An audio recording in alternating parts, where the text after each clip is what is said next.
Telugu audio book ఛానల్కు స్వాగతం. అమరావతి కథలు. సత్యం శంకరమంచి.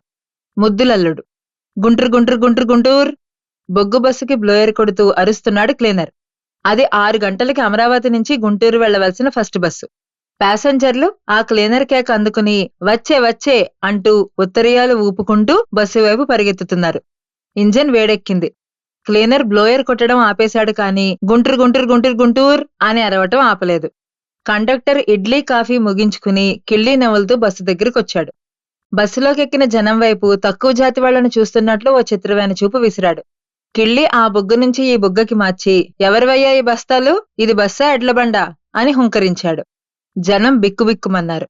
సుబ్బయ్య, నావేనండి ఆ బస్తాలు అని జాలిగా అన్నాడు. రూపాయిన్నర అవుద్ది లగేజీ. మొన్న 30 తీసుకున్నారు గదండి. కండక్టర్కి వాదనంటే గొప్ప చిరాకు. ఒరే కిటిగా అని క్లీనర్ని పిలిచి, ఈ బస్తాల్ని సుబ్బయ్య గారిని కిందకు లాగేరా అన్నాడు.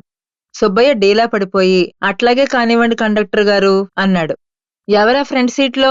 ఫస్ట్ ట్రిప్ ఓనర్ గారు వస్తారని తెలీదు అనేసరికి ఫ్రంట్ సీట్లో సరదా పడి కూర్చున్న కుర్రాడు పరుగు పరుగున బ్యాక్ సీట్లోకి వెళ్లిపోయాడు. గుంటూరు అందరూ చేతులెత్తండి అని కండక్టర్ హుకుం జారీ చేసేసరికి గుంటూరు ప్యాసింజర్లందరూ చేతులెత్తారు.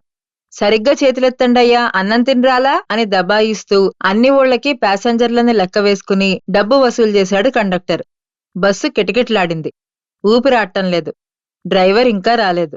జనం ఉక్కతో మగ్గిపోతున్నారు. ఎట్టకేలకు బీడీ కాల్చుకుంటూ తాపీగా వచ్చి నీళ్లు పెట్టలేదని, అద్దం తొడవలేదని క్లీనర్ గాడిని బూతులు తిట్టి బస్సు స్టార్ట్ చేశాడు. బస్సు గుంటూరు రోడ్ ఎక్కడానికి బదులు బస్సు ఓనర్ రామకృష్ణయ్య ఇంటి వైపుకు బయలుదేరింది. రామకృష్ణ ఇంటి ముందు బస్సు ఆపి డ్రైవరు, కండక్టరు, క్లీనరు ఓనర్ గారి ఇంట్లోకెళ్లారు. ఎంతసేపటికి ఓనరు ఊడిపడ్డే. ఓనరు భార్య కండక్టర్ని పొట్లకాయలు తెమ్మని పంపింది. డ్రైవర్కి, క్లీనర్కి అటకమించి కట్టెపుల్లలు తీసే పని అప్పగించింది. రామకృష్ణ ఇంకా స్నానం చేస్తూనే ఉన్నాడు. బస్సులో జనం కుతకుత ఉడికిపోతున్నారు. సుబ్బయ్యకి పెసల బేరం అర్జెంటు. సిద్ధాంతికి ఆలస్యమైతే ముహూర్తం మించిపోతుంది. పేరయ్య కోర్టు వేళకి చేరుకోవాలి. ఎందరికీ ఎన్ని అర్జెంటు పనులున్నా బస్సు ఓనర్ గారి వీలుని బట్టి బయలుదేరుతుంది. ఓ అరగంట అయ్యాక రామకృష్ణయ్య బట్టలేసుకుని బస్సు దగ్గరికొచ్చాడు. వెనకనే బస్సు పరివారమును. బస్సులోకి ఎక్కబోతూ తిరిగి ఇంట్లోకెళ్లి భార్యతో ఏదో మాట్లాడాడు. ఈ మారు బస్సు ఎక్కబోతుంటే భార్య కబురు పెట్టింది. మరో 10 నిమిషాల ఆలస్యం. ఎట్టకేలకు ఓనర్ గారు సీట్లో కూర్చోగా కండక్టర్ రైట్ అన్న కేక జనానికి గొప్ప హాయిగా ఉంది.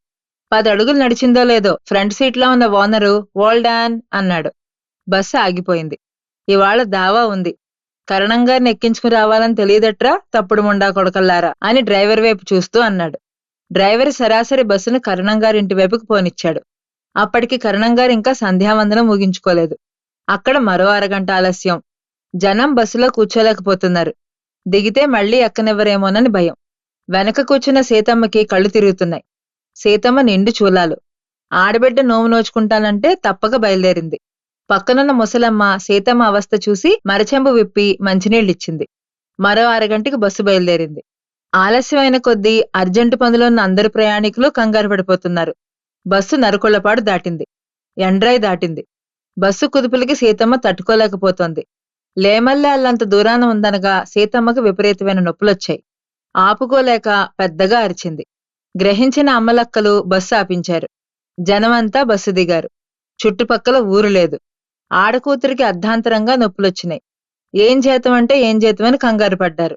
ఇంతలో ఎవరో చెరువుగట్టున చెట్టువారుగా తెరకట్టండయ్యా అన్నారు. పెట్టెలు తీసి చీరలు పంచెలతో చెరువుగట్టున అడ్డం కట్టారు. ఎండ పడకుండా ఓ దుప్పటి పైన బిగించారు.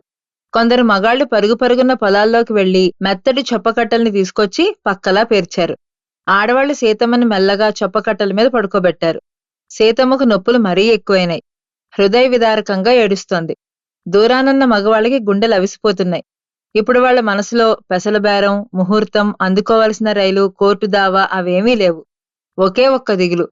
ఈ ఆడకూతురి కష్టం ఎట్లా గట్టెక్కుతుందా అని. అందరి గుండెలు భారంగా ఉన్నాయి. సీతమ్మ ఏడుపులు కేకలు ఎవ్వర్నీ నుంచోనివ్వడం లేదు, కూర్చోనివ్వడం లేదు. ఎంతలో చెరువుగట్టు వైపు నుంచి కెవ్వుమని పసిపిల్లాడి ఏడుపు వినిపించింది.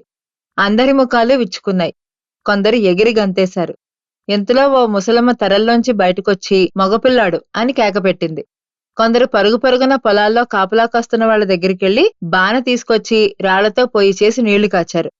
ఓనర్ రామకృష్ణయ్య బొడ్డు కోయటానికి తన మల్లన్న చాకు స్వయంగా తీసుకెళ్లి ఇచ్చాడు.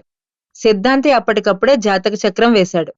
పిల్లాడికి స్నానం చేయించిన తర్వాత బస్సులో జనమంతా వాణ్ణి ముద్దాడారు. చెరువుగట్టున పుట్టాడు సేంద్రిగాడు అన్నారు. వాడికి ఆ పేరే ఖాయమైంది. సేంద్రిగాడు అయ్య ఇంటా పుట్టలేదు, అమ్మింటా పుట్టలేదు. కాని ఊరంతా వాడికి మావలే. మళ్లీ బస్సు బయలుదేరింది. అయితే ఇప్పుడు ఊరి పేరు చెప్పగానే చెయ్యెత్తలేని మరో ప్రయాణికుడున్నాడు. మా ఛానల్ కనుక మీకు నచ్చినట్లయితే లైక్ చేయండి, షేర్ చేయండి, సబ్స్క్రైబ్ చేయండి.